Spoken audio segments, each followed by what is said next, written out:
Gente, eu também crio conteúdo sobre cinema e eu fui ler um livro justamente para ficar pronta pro filme. E eu já fiz a crítica do filme pro canal e eu vou deixar aqui na descrição. Mas eu queria falar sobre esse livro porque eu acho que o livro tem uma linguagem tão bonita que quem sabe as pessoas não leem ele, né? Não só por conta do filme, não só por conta de Oscar, mas pelo que ele representa. Hoje a gente vai falar sobre um livro que não revisita a história. Ele ocupa os silêncios que essa história deixou pra gente. Hamlet, de Miguel Ferrell, parte de um fato documentado. William Shakespeare teve 3 filhos, e um deles, Hamlet, morreu aos 11 anos. Alguns anos depois surge Hamlet. Entre esses 2 acontecimentos existe um abismo emocional que a biografia nunca conseguiu preencher. E é exatamente aqui que Miguel Ferrell constrói seu romance. Publicado em 2020 e eleito um dos melhores livros daquele ano, Hamlet não se propõe a explicar a obra shakespeariana de uma forma simplista.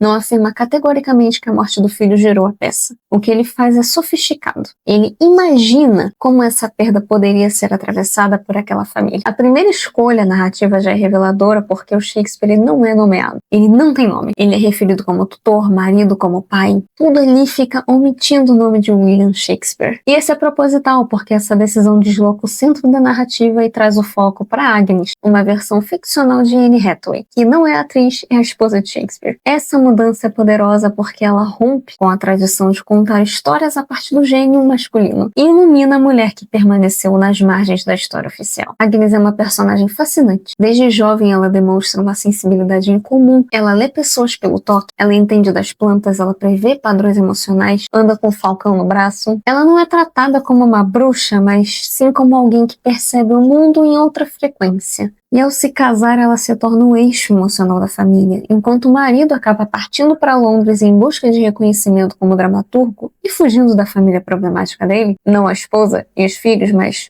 os pais. É ela quem sustenta a casa, os filhos e a própria identidade. A estrutura do romance é dividida em 2 partes aqui no livro, antes e depois da morte de Hamlet, e isso vai intercalando. Além disso, há uma alternância constante entre passado e presente. Essa construção fragmentada, ela não é aleatória, mas espelha a forma como a memória funciona. De uma forma não linear, mas atravessada por associações, lembranças e antecipações. A autora reconstrói a juventude de Shakespeare, a relação conflituosa que ele tinha com o pai e o seu casamento com Agnes, e aos poucos conduz a gente ao evento central. E já digo logo para você que gosta de emoção, o livro é lento. Lento demais, mas assim, não de um jeito ruim não, até porque a gente se apega aos mínimos detalhes. E essa atenção ao micro constrói uma atmosfera muito tátil. Para muita gente pode parecer contemplativo demais, mas essa lentidão é exatamente aquilo que permite que o impacto emocional seja tão profundo quanto ele é. Não vou dar spoiler aqui, mas tem um capítulo que traz um momento mais marcante da literatura e mais doloroso também. Aqui a gente tem uma descrição de uma precisão absurda e angustiante. Aqui tem um tratamento sobre a peste que ela não surge como um espetáculo trágico que invadiu aquela cidade, mas é como uma presença que era inevitável. E todo aquele sofrimento é muito íntimo. É o desespero de uma mãe que percebe o que está acontecendo de fato. E o que torna o livro ainda mais potente é a forma como cada personagem elabora o luto. A Agnes se fecha numa dor quase física e o pai encontra refúgio no trabalho. O romance, ele mostra que o luto não é uniforme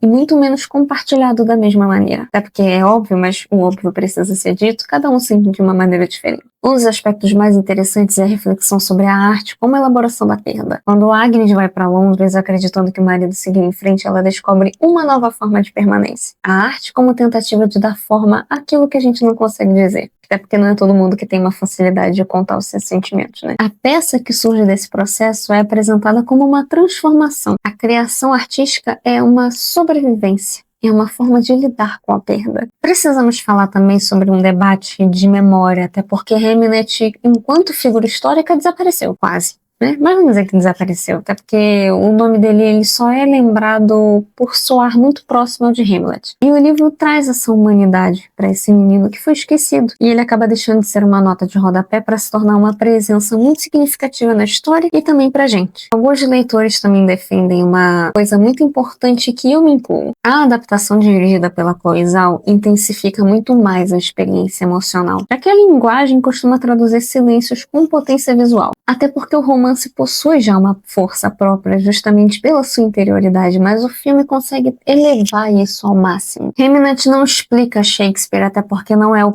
propósito dele. Ele reconhece que grandes obras nascem de experiências humanas muito profundas e ele traz protagonismo para mulheres que ficaram à margem da história. E o que é principal, Hamlet é sobre como o amor e a perda moldam aquilo que a gente é e o que a gente criou. Então, se você gosta desse tipo de leitura, leia Hamlet e assista o filme também, porque é maravilhoso. O link para você comprar o livro tá aqui na descrição do vídeo. Você não vai pagar mais por isso, mas você vai ajudar o canal com uma pequena comissão da Amazon. Eu espero que vocês tenham gostado dessa resenha. Se inscreva no canal, deixe o seu like e também compartilhe esse vídeo com alguém que você gosta. É isso, até a próxima resenha e tchau!